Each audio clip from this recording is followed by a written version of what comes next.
Hola, soy Andrea Nolasco y comenzaremos con el video de embriogénesis del sistema nervioso central. Todo este proceso comienza con la gastrulación, en la cual el epiblasto dará lugar a tres capas germinativas: el ectodermo, mesodermo y endodermo. Específicamente hablando del ectodermo, este tiene forma de disco y se ensancha en su región craneal. Este engrosamiento da lugar a la placa neural.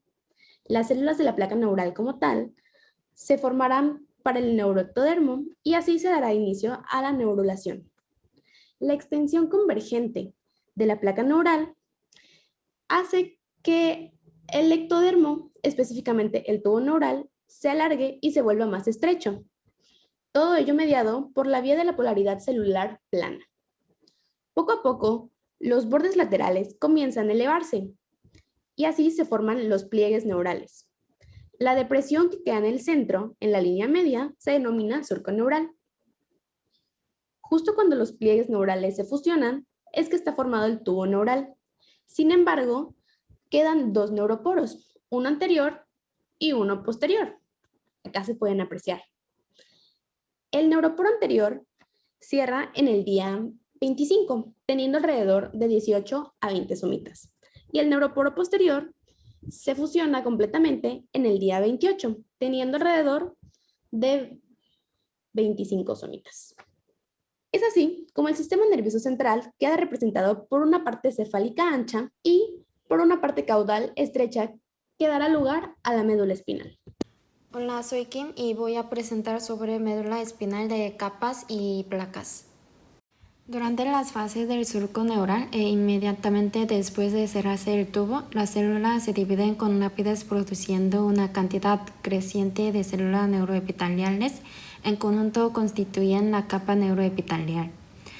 Una vez cerrado el tubo neural, las células neuroepiteliales empiezan a crear otro tipo de células que se caracterizan por un gran núcleo redondo, con un nucleoplasma pálido y un núcleo de coloración oscura. Se trata de las neuroblastos. Esta constituyen la capa del manto, que es la zona alrededor de la capa neuroepitelial que más tarde dará origen a la sustancia gris de la médula espinal. La capa más externa de la médula espinal, llamada capa marginal, contiene fibras nerviosas que emergen de los neuroblastos de la capa del manto. Los engrosamientos ventrales son las placas basales y forman las áreas motoras de la médula espinal. Los engrosamientos dorsales son las placas alares y forman las áreas sensitivas. Las porciones dorsales y ventrales de la línea media en el túbulo neural, conocida como una placa del techo y la placa del suelo, respectivamente, no contienen neuroblastos, sirven esencialmente como lutas a las fibras nerviosas que cruzan de uno a otro lado. Un surco longitudinal, conocido como surco limitante, marca el límite entre ambas. Hola, soy Andrea Reyes y yo voy a explicar sobre la diferenciación histológica y el cambio de posición. Neurona. ¿Qué es una neurona? Es la célula especializada que forma redes complejas en encéfalo y médula espinal, así como aquellas que conectan todas las regiones del cuerpo. Esta se divide en tres partes: cuerpo o soma, que se encuentra en los organelos ahí; dendritas, que es la porción receptora de impulsos nerviosos de la neurona; y axón, que es la porción que propaga los impulsos nerviosos hacia otra neurona. En cuanto a los nervios espinales o nervios raquídeos, también llamados así, se generan a partir de los cuerpos de las células nerviosas de las placas basales de la médula espinal. Y las raíces nerviosas dorsales, que son las sensitivas, se forman de la cresta neural, que estas vienen de fuera de la médula. Los motores tienen su soma de las astas anteriores, vienen dentro de la médula. En cuanto a los cambios posicionales de la médula espinal, el extremo terminal de la médula espinal comienza a moverse hacia arriba. Por el crecimiento desproporcionado, los ganglios se mueven y desplazan hacia arriba. En un adulto, la médula espinal termina en la L1 aproximadamente.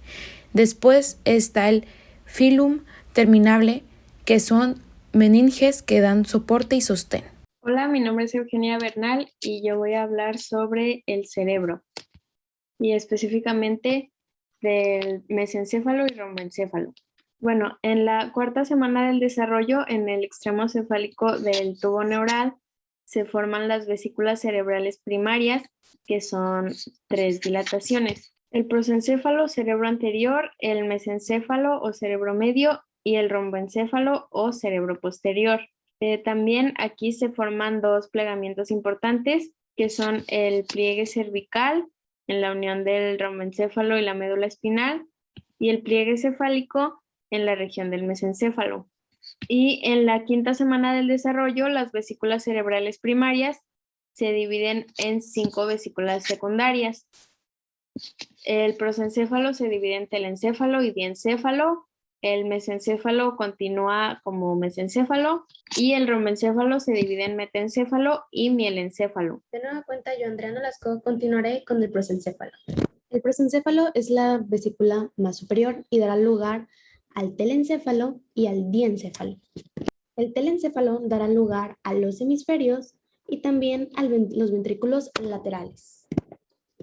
Por su parte, el hipotálamo dará lugar a la vesícula óptica, el tálamo, hipotálamo e hipófisis, así como a los agujeros interventriculares de Monroe y el tercer ventrículo. De manera detallada, hay que decir que el diencéfalo tiene 2 placas, una del techo y 2 placas alares. Su placa del techo dará lugar al plexo caudal del tercer ventrículo y a la epífisis en su región caudal. Asimismo, su placa alar formará las paredes laterales del diencéfalo y a través del surco hipotalámico originará el tálamo e hipotálamo, teniendo al tálamo en la región dorsal y el hipotálamo en la región ventral. Hay que mencionar que también en esta zona se dará lugar a la hipófisis, su adenohipófisis dada por la bolsa de Rathke y su neurohipófisis por el infundíbulo. Continuando con el telencéfalo, hay que decir que los hemisferios aparecen en la quinta semana de gestación. También del telencéfalo proviene el cuerpo estriado, que aparece a la mitad del segundo mes de gestación y está conformado por el núcleo caudado y el lenticular. Dentro de los hemisferios también podemos encontrar el plexo coroideo de los ventrículos laterales, que entran a través de la fisura coroidea. También por encima de ella se formará el hipocampo. Y claro, no hay que olvidar que la formación de la ínsula se da por la depresión del lóbulo frontal y temporal.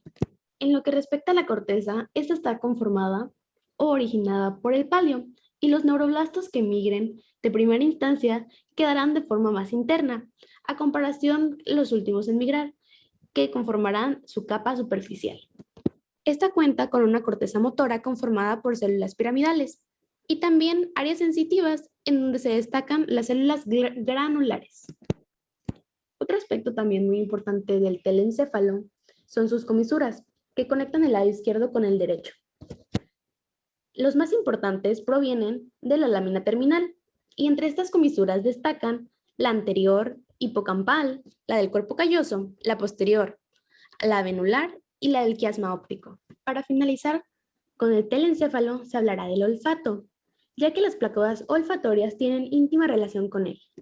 Y es que las células de las placodas nasales se diferencian de neuronas sensitivas primarias del epitelio nasal y crecen sus axones entrando en contacto con el bulbo en la séptima semana de gestación. Este bulbo sigue creciendo hacia el cerebro y hacia los tractos olfatorios de las neuronas secundarias. El mesencéfalo o cerebro medio permanece durante la adultez y conecta varias estructuras cerebrales.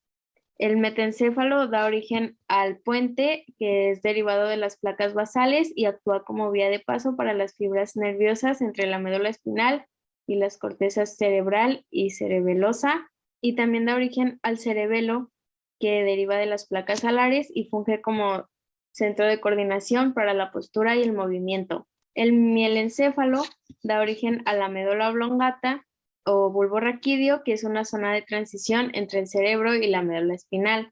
Y el tubo neural se convierte también en médula espinal. Y en esta etapa también se forma el pliegue pontino en el límite entre el metencéfalo y el mielencéfalo y el istmo romboencefálico que separa el mesencéfalo del metencéfalo.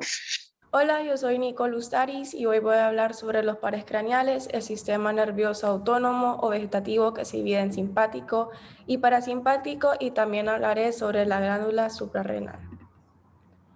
Ok, comencemos. Hablando sobre los pares craneales, estos aparecen en la cuarta semana y aparecen los 12 pares craneales. Todos los nervios, excepto el olfatorio y el óptico, emergen del tronco encefálico. Recordemos que el tronco encefálico se forma a partir del mesencéfalo, el puente o protuberancia y el bulbo raquídeo. El nervio olfatorio está en el telencéfalo y el nervio óptico está en el diencéfalo. Y los pares craneales del tercero al doceavo, todos emergen en la región romboencefálica, excepto por el tercer par craneal, que es el oculomotor, que emerge desde el mesencéfalo. Ok, también tenemos las neuronas motoras, que estas se encuentran dentro del tronco encefálico, y también tenemos los ganglios sensitivos que se encuentran fuera del cerebro.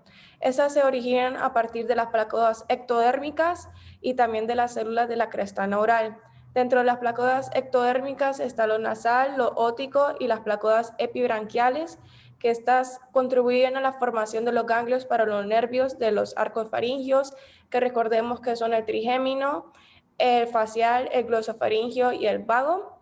Y los ganglios parasimpáticos, que son las vías eferentes viscerales, proceden de la cresta neural y son transportadas por los pares craneales, que son el tercero, el oculomotor, el facial, el glosofaringio y el vago. Ok, ahora hablando del sistema nervioso vegetativo, o también conocido como autónomo, se divide en lo que es el simpático, que está en la región toracolumbar, y el parasimpático, que está en las regiones cefálicas y sacras. Y todos los ganglios de las células de la cresta neural aparecen en la quinta semana del desarrollo. Ok, hablando del sistema nervioso simpático, este también se conoce como fight or flight. Este se activa cuando el cuerpo está bajo estrés o requiere de una acción, por eso su sustancia principal es la noradrenalina. Aquí se encuentran fibras preganglionares y postganglionares. En las fibras preganglionares, estas se originan de la asta intermedia de la región toracolumbar, que es de T1 a L2, y las postganglionares, que son los axones de las células de los ganglios simpáticos, y se extienden al corazón, los pulmones y el tracto intestinal. Ahora tenemos el sistema nervioso parasimpático, también conocido como Rest or Digest. Este frena el cuerpo de actividades y también los procesos metabólicos para estar en un estado de tranquilidad, y se encuentran las fibras preganglionares y también las postganglionares. Las fibras preganglionares provienen del tronco encefálico y de la región sacra y se desplazan por los pares craneales del tercero, el séptimo, el noveno y el décimo, que son el oculomotor, el facial, el glosofaringio y el vago. Y también tenemos las fibras postganglionares, que estas se originan a partir de las neuronas derivadas de la cresta neural y pasan a las estructuras que inervan, o sea, por ejemplo, las vísceras, la pupila del ojo, etc. Ahora hablando de la glándula suprarrenal. Esta se forma a partir de dos componentes, una parte mesodérmica, que esta va a originar a la corteza, y una parte ectodérmica, que esta va a originar a la médula. Entonces, hablando de la corteza, esta aparece en la quinta semana de desarrollo. Comienza con las células mesoteliales, que se proliferan y penetran en el mesénquima, y esto da origen a los órganos acidófilos, que luego da origen a la corteza fetal o primitiva, que luego evoluciona a ser la corteza definitiva. Y para la médula son las células de la cresta neural, que invaden y se disponen en cordones y racimos. Estas células se denominan como células de la cromafina por su color marrón amarillento obtenido por las sales de cromo. Como podemos observar en la imagen, aquí están las células cromafinas, que se están desplazando dentro de la corteza fetal acidófila, y lo que luego evoluciona hacia acá la corteza y la médula. Y esto es todo. Muchas gracias.